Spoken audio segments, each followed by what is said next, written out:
Hello प्यारे दोस्तों, आज देखने जा रहे हैं 8th ग्रेड अभ्यास पुस्तिका। ये जो हमारा साइंस है, साइंस जो कि क्लास 7 के लिए नई बुक जारी किया गया है, इसमें यहाँ पर देख सकते हैं आप सब। ये देखिए दोस्तों, बस 2024-25 वाला ही ये बुक है दोस्तों। और इसमें देखिए सभी अध्यायों का नाम दिया गया है, जिसमें से अभी हम सब अभी देखेंगे दोस्तों अध्याय नंबर 3, जिसका नाम है ऊष्मा। ऊष्मा तो चलिए। तो दोस्तों, ये जो आप देख रहे हैं ये अध्याय नंबर 3 है, जिसका नाम है ऊष्मा। और यहाँ पे जो पाठ की जो पूर्व तैयारी दिया है ना, पाठ की पूर्व तैयारी, इसमें से कुछ हमारा एक प्रश्न दिया गया है, 1-2 प्रश्न उससे भी देखते हैं। तो दोस्तों, ये जो आप देख रहे हैं वो आपको कहा गया था भरने के लिए। मतलब इसमें से बहुत ही आसान क्वेश्चन है दोस्तों। इसमें बहुत ही आसान क्वेश्चन है। आखिर इसमें से मुख्य रूप से कहा गया है कि जैसे कि ये जो आकृति दिया है ना, सूर्य है, तो यहाँ पर आपको जैसा आकृति दिखाई दे रहा है वैसा भरना है। तो इसमें आपको सूर्य भरना है, यहाँ पर आपको आइसक्रीम भर देना है। अब देखिए ये जो इस तरह का आकृति दिया है, यहाँ पर आपको क्या भरना है, बर्फ। यहाँ पर हो जाएगा दोस्तों हमारा बर्फ भर देना है। इसी तरह गर्म पानी जो इसमें हो जाएगा।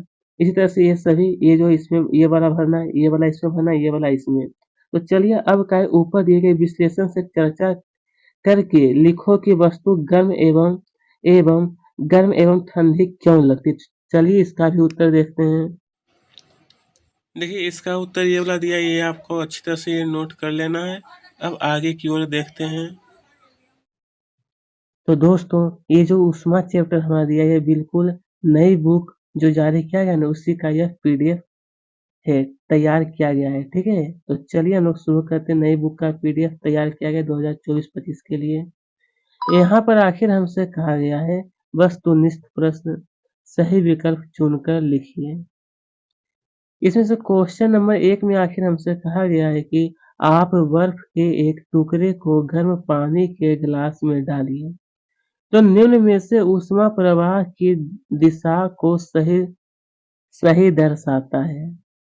यहाँ पर 4 ऑप्शन दिया गया है कि बर्फ के टुकड़े से पानी की ओर तो वही, और पानी से बर्फ के टुकड़े की ओर तो वही हो जाए दोस्तों। बी नंबर में आपको टिक लगा लेना है। ठीक है, यह दोस्तों बस 2024-25 के लिए यह पीडीएफ तैयार किया गया है। यहाँ पर नोट करने में दोस्तों आपको बहुत ही सुविधा होगा, सुविधाजनक। सॉरी, मिस्टेक हो गया। सुविधा होगा आपको नोट करने में, इसीलिए बनाया गया है। चलिए अब आगे देखते हैं क्वेश्चन नंबर 2। देखिए क्वेश्चन नंबर 2 आपकी बुक में इस तरह से दिया गया है कि कुछ जंतुओं के शरीर का तापमान निम्नानुसार दिए गए हैं। कुछ जंतु का तापमान है दोस्तों इस तरह से। तो आखिर आपसे कहा गया है यह जंतु का नाम, कुत्ता, भेड़, खरगोश। सामान्य ताप 102 फ़ारेनहाइट में, ऐसा नहीं समझिएगा दोस्तों सेल्सियस में है, फ़ारेनहाइट है। ठीक है, शरीर का तापमान 99, 104, 160, ये फ़ारेनहाइट में है। तो आगे आपसे कहा है कि उपरोक्त में थर्मामीटर रीडिंग अनुसार शरीर का वर्तमान ताप दिया है, तो बताइए इनमें से किसको बुखार है। इनमें से किसको बुखार है। ऑप्शन भेड़, कुत्ता और खरगोश, भेड़ और खरगोश, या फिर केवल कुत्ता। तो ये हो जाएगा दोस्तों हमारा भेड़ और खरगोश। भेड़ और खरगोश, सी में आपको टिक लगाना है। क्योंकि देखिए दोस्तों यहाँ पर जिसका 100 से अगर नीचे रहता है और 97 से ऊपर, वो नॉर्मल है। लेकिन 104, 107 का तो उसे क्या बुखार रहता है। ठीक है, तो सी में आपको क्या करना है, टिक लगाना है। अब देखिए इसी तरह से यहाँ पर आप बूझो बूझो ने मेले में दुकान से बर्फ का गोला खरीद कर खाया। उसके बाद वह कुछ और गोले खरीदकर दूसरे दिन खाने के लिए ले गया। उसने देखा कि बर्फ के गोले तेजी से पिघलने लगे।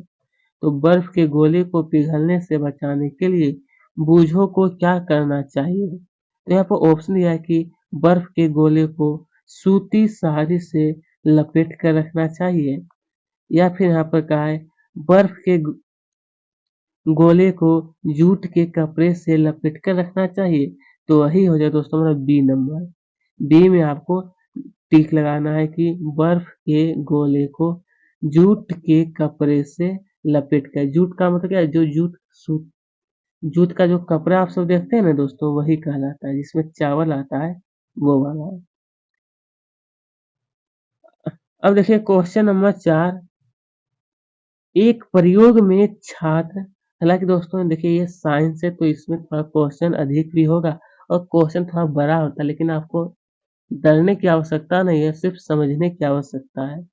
एक प्रयोग में छात्र बर्फ का एक टुकड़ा धातु की प्लेट पर रखता है तथा तथा दूसरा बर्फ का टुकड़ा लकड़ी की प्लेट पर रखता है। कुछ समय बाद धातु की प्लेट में रखा टुकड़ा लकड़ी की प्लेट की अपेक्षा जल्दी पिघलने लगता है। तो निम्न में से उसका सही कारण आखिर क्या होगा? क्या है जो कि वह धातु पर रखा बर्फ वो जल्दी पिघलने लगा? धातु लकड़ी की अपेक्षा ऊष्मा की अच्छी चालक है। लकड़ी जो है दोस्तों वो धातु की अपेक्षा ऊष्मा को जल्दी अवशोषित करती है। धातु और लकड़ी दोनों ऊष्मा की बराबर बराबर चालक है, या फिर बर्फ के टुकड़ों का आकार अलग-अलग होने से जल्दी पिघलने लगता है। तो ये है दोस्तों में धातु लकड़ी की अपेक्षा ऊष्मा की अच्छी चालक के कारण। ये में क्या करना है? टिक लगा लेना है दोस्तों अच्छी तरह से। चलिए अब हम सब देखते हैं आखिरकार प्रश्न क्रमांक 5 कि थल थल समीर कहते हैं आखिर किसको? ये जो थल समीर है किसको कहते हैं? ऑप्शन समुद्र की ओर से आने वाली वायु को, समुद्र की ओर लौटने वाली वायु को। विकल्प ए एवं बी दोनों सही या फिर दोनों सही नहीं है। तो ये हो जाएगा दोस्तों हमारा समुद्र की समुद्र की ओर से आने वाले वायु को हम लोग क्या कहते हैं? थल समीर। क्या कहते हैं दोस्तों? थल समीर। अब है डॉक्टरी थर्मामीटर की पारस कितनी होती है? पारस मतलब उसमें नापने का आखिर कितना मात्रा उसमें होता है? तो यहाँ का है 35 से 42 सेल्सियस, 1 से लेकर के 10 डिग्री सेल्सियस, 1 डिग्री से लेकर के 100 डिग्री, या फिर 30 से 45 डिग्री।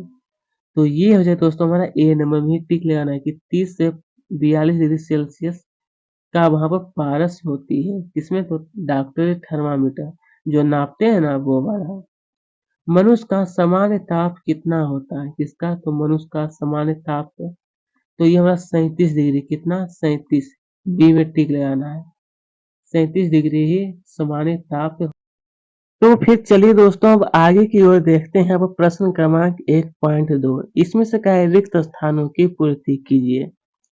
जैसा कि यहाँ पर देखिए कुछ हमारा शब्द दिया गया, इसी से आपको रिक्त स्थान को भरना है।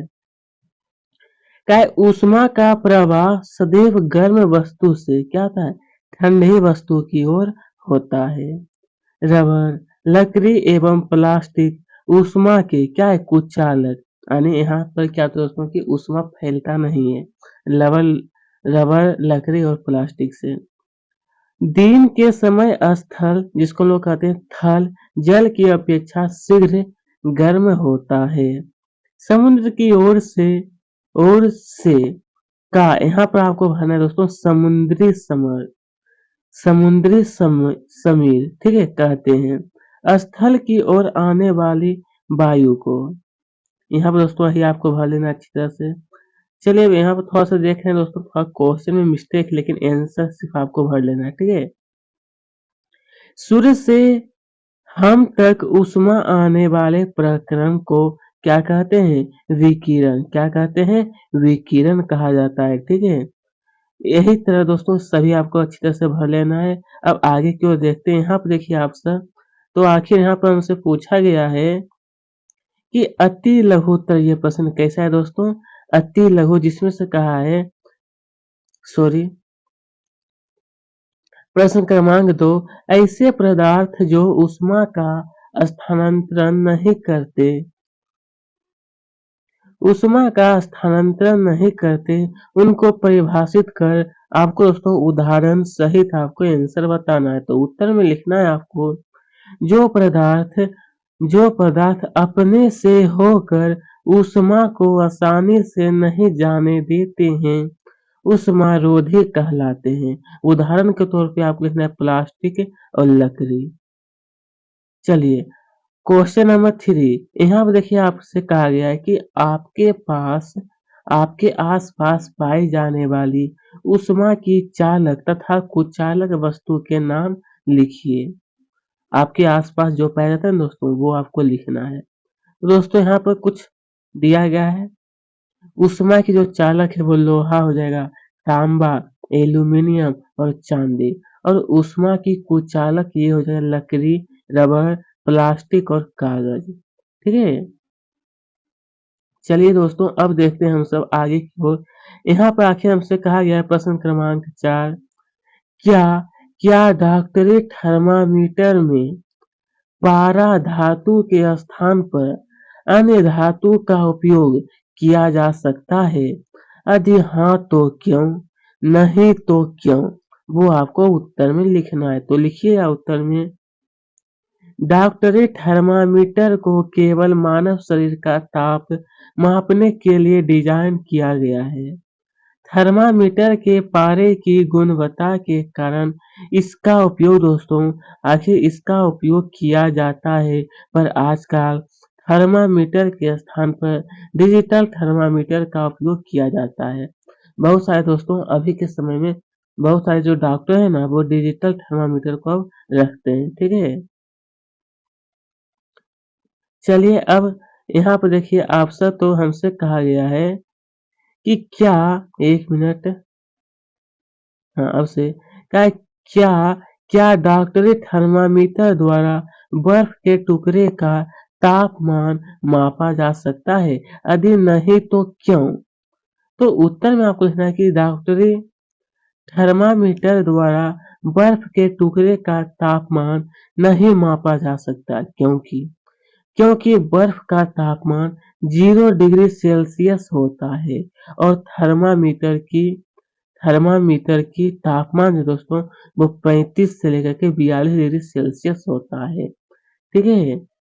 चलिए अब हम सब देखते हैं आगे की ओर। तो यहाँ पर हमसे पूछा गया है, एक सेकेंड, प्रश्न क्रमांक 6 कि यदि यदि दोस्तों हम सर्दियों में ऊनी वस्त्र के स्थान पर टेरीकोट वस्त्र का उपयोग करें तो क्या होगा? तो उत्तर में आपको लिखना है, यदि हम सर्दियों में यहाँ पर दोस्तों आपको करना है ऊनी, थोड़ा सा मिस्टेक है, ऊनी यहाँ पर आपको करना है। ऊनी वस्त्र के स्थान पर टेरीकोट वस्त्र का उपयोग करें तो हमारे शरीर को ऊष्मा प्रदान नहीं होगी। हमारे शरीर को दोस्तों क्या नहीं होगी? ऊष्मा प्रदान नहीं होगी। अब आगे देखते हैं यहाँ पर का है लघु तरीके प्रश्न है, जिसमें से कहा गया है कि कागज के बने प्याले में पानी गर्म करने पर कागज नहीं जलता है, जबकि पानी गर्म हो जाता है। तो क्या है ऐसा क्यों होता है? तो लिखना है कि कागज आग के संपर्क में आने पर तुरंत जल उठता है, परंतु जब कागज से बने कूप में जल डालकर गर्म किया जाता है तो कागज के प्याले को दी जाने वाली ऊष्मा चालन द्वारा जल में चली जाती है, जिसके कारण जल की उपस्थिति में कागज कागज ज्वलन ताप तक नहीं पहुंच पाता और कागज को आग नहीं लगती। ठीक है। यह इसी तरह ये मतलब क्या होता है कि मुख्य रूप से दोस्तों की कागज के ज्वलन ताप तक आग नहीं पहुंच पाने के कारण वह नहीं जलता है। ठीक है। क्योंकि उसके ऊपर पानी है। चलिए अब आखिर कहा कि बूझों ने समान आकार के कपड़े, जिनमें से एक का रंग पीला, एक का रंग सफेद, एक काले रंग का था, को धूप में सूखने के लिए एक साथ रखा। तो बताइए कि कौन से रंग का कपड़ा जल्दी सूखेगा और क्यों?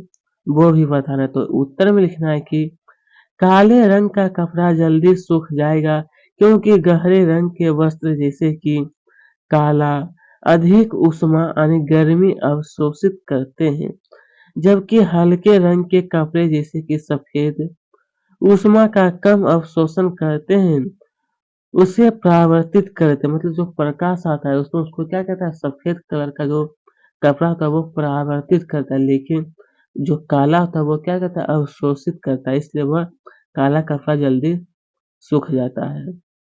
गर्म दूध का ताप मापने के लिए क्या प्रयोगशाला थर्मामीटर के स्थान पर डॉक्टरी थर्मामीटर का उपयोग किया जा सकता है? यदि हाँ तो क्यों, नहीं तो क्यों?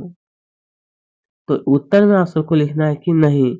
गर्म दूध का ताप मापने के लिए डॉक्टर थर्मामीटर का उपयोग नहीं किया जा सकता, क्योंकि डॉक्टर थर्मामीटर 35 डिग्री से लेकर के दोस्तों या 42 डिग्री सेल्सियस के बीच का तापमान मापते हैं, जो शरीर के तापमान के लिए उपयुक्त है। यानी जाकि गर्म दूध का जो तापमान है दोस्तों इससे अधिक हो सकता है। इसके अलावा डॉक्टरी थर्मामीटर में पारा उच्च तापमान पर फट सकता है, इसलिए डॉक्टरी थर्मामीटर के द्वारा दोस्तों हम गर्म दूध को नहीं माप सकते हैं, ठीक है।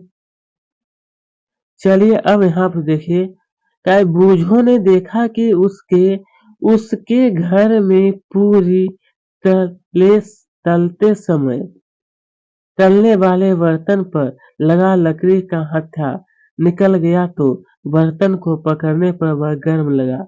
तो बूझो जानना चाहता है कि वह बर्तन सिरे तक गर्म कैसे हुआ और क्यों। यानी कि दोस्तों आखिर कहा गया है कि मतलब किसी के घर में वह बूझो देखी कि वो पूरी तल रहा था, तो उस समय क्या हुआ कि जो लकड़ी का था वो निकल गया और बर्तन को पकड़ने वाला वह गर्म हो गया। तो ऐसा कैसे हुआ, तो लिखना है कि बर्तन, एक मिनट,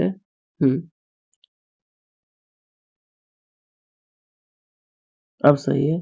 अब यहाँ के बर्तन को ज्वाला पर रखते हैं तो वह गर्म हो जाता है। इसका कारण है कि ऊष्मा ज्वाला से बर्तन की ओर चली जाती है, अर्थात स्थानांतरित हो जाती है। चूंकि लकड़ी ऊष्मा की कुचालक होने के कारण हैंडल गर्म नहीं हो पाता तो हमें गर्म नहीं लगता, पर इसके निकल जाने पर बर्तन गर्म लगने लगता है। चूंकि बर्तन दोस्तों वो धातु का बना रहता है और धातु में ऊष्मा का क्या होता है, सुचालक होता है, मतलब एक सिरे से दूसरे सिरे तक वह चला जाता है ऊष्मा।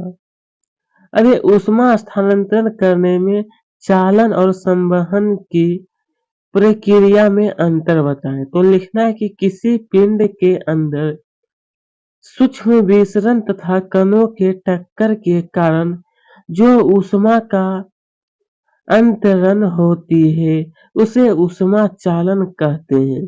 उदाहरण के तौर पे आपको लोहा जबकि अधिक गर्म पिंड से किसी अधिक ठंडे पिंड में ऊष्मा के परागमन को ऊष्मा का संवहन कहते हैं। क्या कहते हैं, ऊष्मा का संवहन।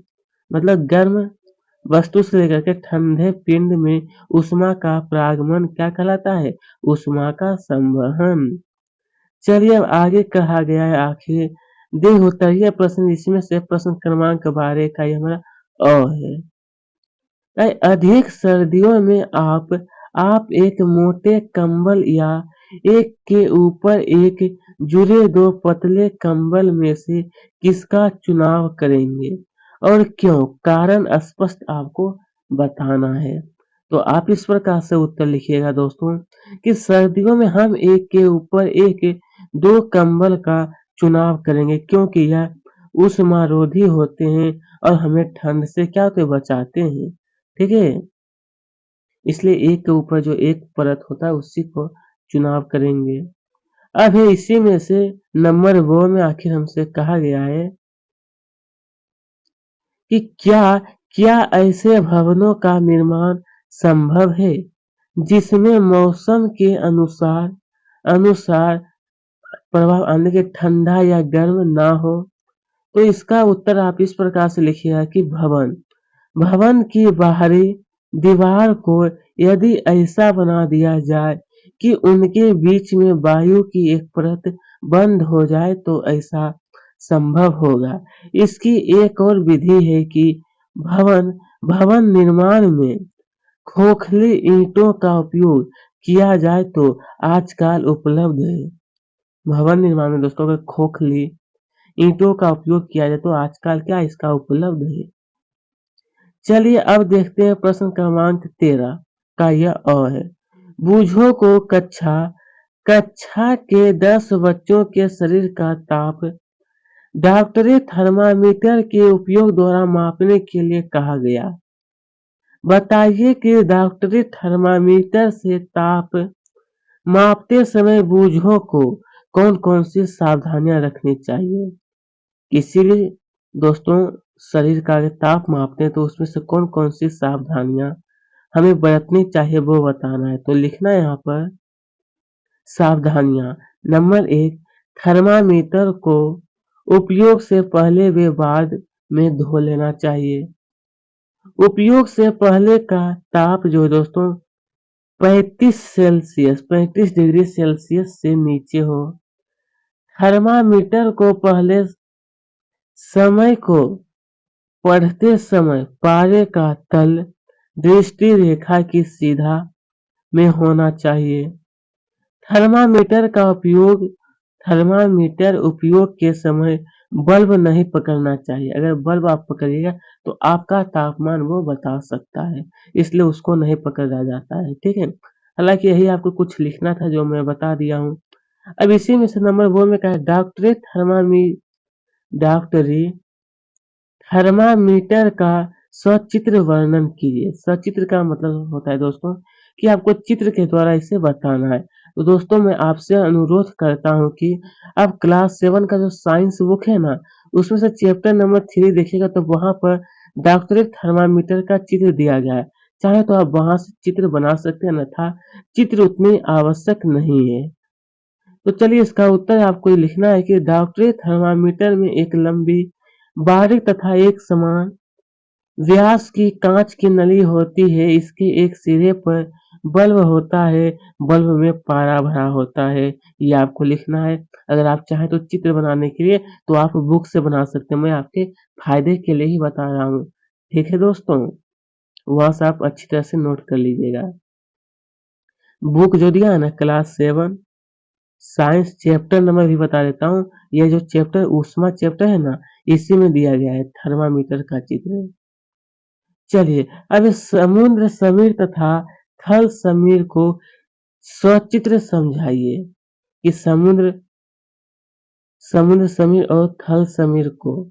तो लिखना है कि समुद्र समीर समुद्री क्षेत्रों में दिन के समय थल से जल की ओर चलने वाले पवनों को समुद्र समीर कहते हैं। यानी दोस्तों कहा है कि दिन के समय थल से जल की ओर आने वाले पवन को क्या कहते हैं?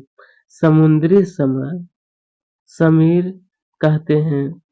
बस सही आपको लिखना था दोस्तों।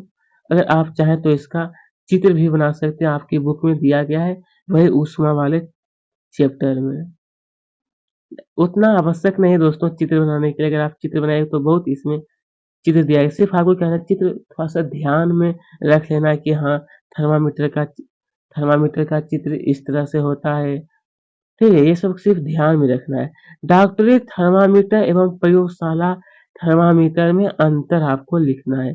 आखिर ये दोनों के बीच में अंतर क्या है? तो आपको इस तरह से दोस्तों आपको बुक में 2 भाग सबसे पहले इस तरह से कर लेना है और ये साइड आपको लिखना है डॉक्टरी थर्मामीटर, यहाँ पर प्रयोगशाला थर्मामीटर लिखना है। इसमें से पहला पॉइंट लिखना है आप सबको कि डॉक्टरी थर्मामीटर से मानव शरीर का ताप मापा जाता है। दोस्तों यहाँ पर थर्मामीटर है, ठीक है, थोड़ा सा मिस्टेक है। ये देखिए यहाँ पर जो थर्मामीटर है बिल्कुल सही लिखा हुआ है, इसी तरह से आपको यहाँ भी लिख देना है। और यहाँ भी देखिए थोड़ा सा मिस्टेक हो गया है कि प्रयोगशाला थर्मामीटर से किसी भी वस्तु का ताप मापा जाता है। इसका प्रास 35 डिग्री सेल्सियस से 42 डिग्री सेल्सियस है। इसका प्रास 10 डिग्री से लेकर के 110 डिग्री सेल्सियस तक होता है। उसका फिर देखिए तीसरा अंतर आपको लिखना है कि इसमें पतली नली में विभंग पाया जाता है। क्या चीज दोस्तों? विभंग। इसमें पतली नली में विभंग नहीं पाया जाता है। बस यही आपको 3 अंतर लिखना है।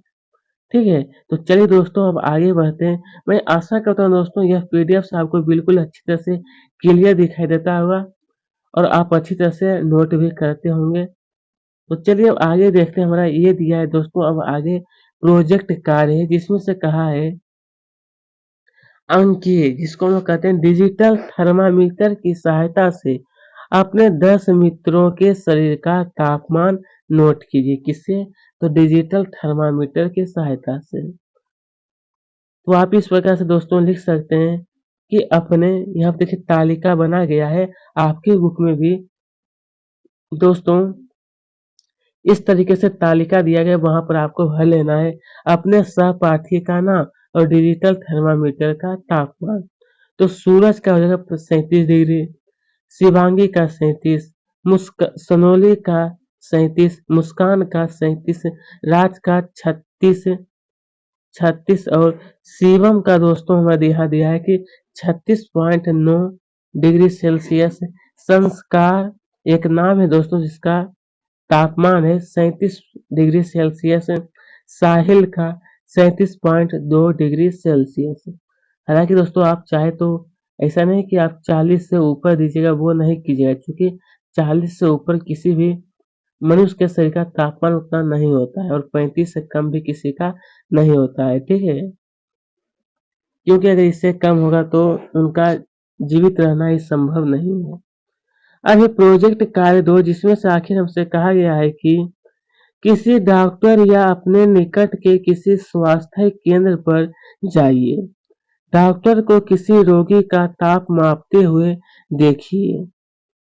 यह जानने का प्रयास कीजिए कि नंबर 1 कि तापमापी का उपयोग करने से पहले उसे किसी द्रव में क्यों डुबाते हैं? कोई भी द्रव में आखिर उसे क्यों डुबाते हैं? तो उत्तर स्वच्छता यानी कि संक्रमण से बचाने के लिए, सही माप में त्रुटि कम करने के लिए, मतलब सही माप आखिर एक्यूरेट बताना होता है दोस्तों डॉक्टर को कि कितना डिग्री सेल्सियस बुखार है। प्रारंभिक तापमान निर्धारण करना यानी सटीक परिणाम के लिए इसी ये सब के चलते दोस्तों क्या होता है कि द्रव में डुबोया जाता है। चलिए अब नंबर ख में कहा है कि तापमापी को जीभ के नीचे क्यों रखते हैं? हालांकि दोस्तों बहुत सारे डॉक्टर हैं जो कि वो कि जीभ के अंदर नहीं रखते हैं, वो क्या कहते हैं कि जो बांह होता है वहां पर रखवाते हैं। तो उत्तर है कि ताप मापी, यहाँ पर थोड़ा सा मिस्टेक है, ताप मापी जो यहाँ पर ऊपर में लिखा है वही यहाँ पर लिखा है कि ताप मापी का सीधा असर जीभ पर पड़ता है। मतलब सबसे ज्यादा गर्म जो होता है दोस्तों वो जीभ ही है जो सबसे ज्यादा गर्म होता है, इसलिए उसके नीचे तापमापी रखते हैं। हालांकि बहुत सारे डॉक्टर ऐसा नहीं करते हैं। शरीर का ताप मापने के लिए कि तापमापी को मुंह के अतिरिक्त क्या शरीर के किसी अन्य भाग पर भी रखा जा सकता है? तो उत्तर है कि हाँ, शरीर के कंधे के नीचे भी रखते हैं। ठीक है? अधिकतर डॉक्टर तो वही करते हैं, शरीर के कंधे के नीचे ही रखवाते हैं। शरीर के विभिन्न भागों का ताप समान है या अलग अलग? आप कैसे बता सकते हैं? तो लिखना है कि शरीर के विभिन्न भागों का ताप भिन्न भिन्न या अलग अलग होता है। जितना भी भाग है दोस्तों, हाथ, पैर, आंख, मुंह, कान, तो सभी का तापमान अलग अलग होता है। सबसे ज्यादा गर्म क्या होता है? जीभ ही होता है। ठीक है? तो दोस्तों आज का ही वीडियो हमारा यहीं पर समाप्त होता है। मैंने ये ऊष्मा चैप्टर का सभी प्रश्न उत्तर एक एक करके सोल्व कर दिया। अगर अभी तक हमारे चैनल को सब्सक्राइब नहीं किया तो जरूर करें, साथ में वीडियो को भी लाइक करें। तो ठीक है, फिर से हम लोग अगले अध्याय के साथ मिलेंगे। थैंक्स।